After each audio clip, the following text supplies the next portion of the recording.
Hello, I'm Tom Turner. I want to tell you about a historical novel I've written. It's based on the life of a person who is, I believe, the most brilliant man to have taken up the profession of landscape architecture. John Claudius Loudon was a Scotsman who lived from 1782 to 1843. The book's called The Claudians, and writing it took me 2 years after some 50 years of thinking about it. Frederick Law Olmsted is rightly celebrated as the father of landscape architecture. But Loudon is, beyond doubt, its grandfather. I published an article about this in 1982 in Landscape Architecture magazine. Loudon does not get the recognition he deserves, and the main reason for this is that he wrote more words than any man who lived before him.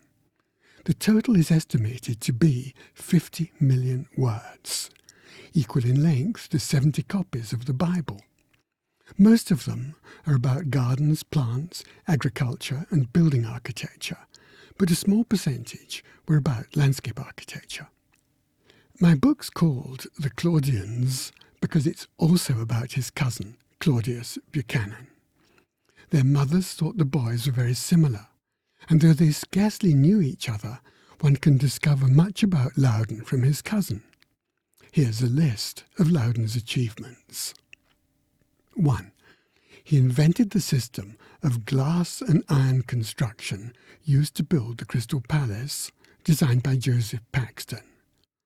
These materials and concrete have replaced brick and stone as the pillars of modern architecture. 2. Loudon also invented what remains the dominant principle in modern planting design.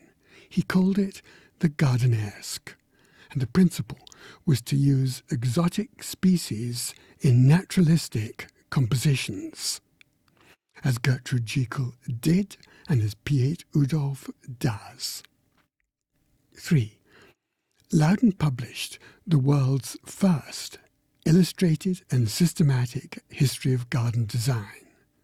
The engravings are fully integrated with the text, graphically and thematically, using both plans and sketches. 4.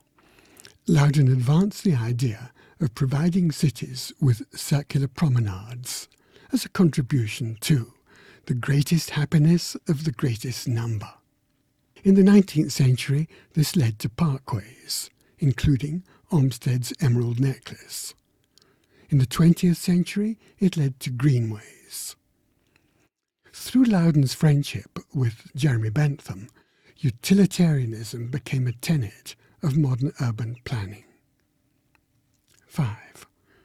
Loudon also initiated the idea of planning for clean air in cities through the creation of concentric breathing zones, which we call green belts.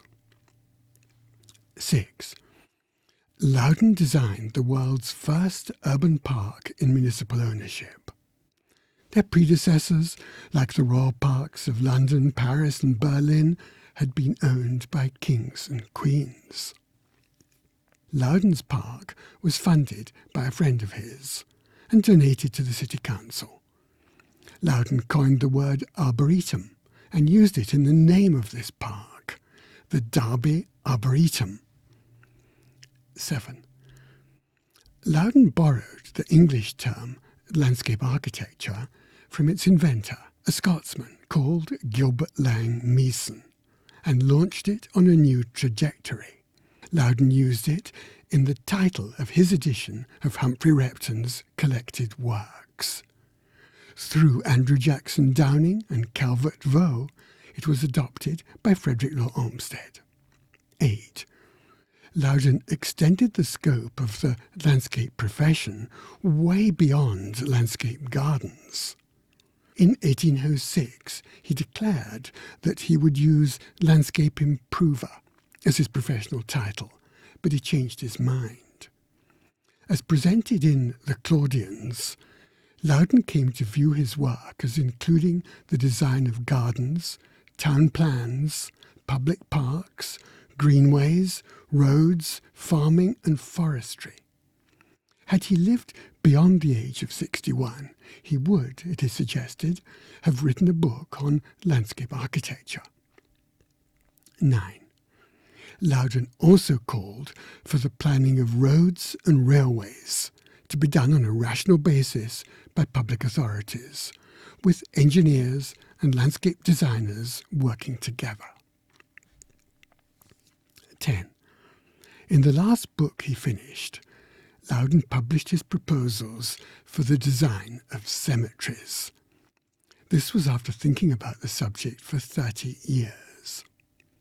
My book is called The Claudians because it is also about Loudon's cousin, a once famous missionary named Claudius Buchanan. He did much in India to ban wife burning and to encourage degree-level higher education. To understand how the spirit of the Pilgrim Fathers influenced Loudon, one needs to know about his cousin and about his wife, Jane Loudon. She was a sci-fi pioneer who dreamed of a better tomorrow. The cousins and Jane were great travellers, with Loudon advancing through Europe as Napoleon retreated, and Buchanan crossing India on elephants and on foot. It's an exciting story, and I thought the best way to narrate the tale was by writing a novel. I hope you agree. When complete, the companion pages on the Gardenvisit.com website will support the story with about 300 pages of factual information about the Claudians, their travels, and their beliefs.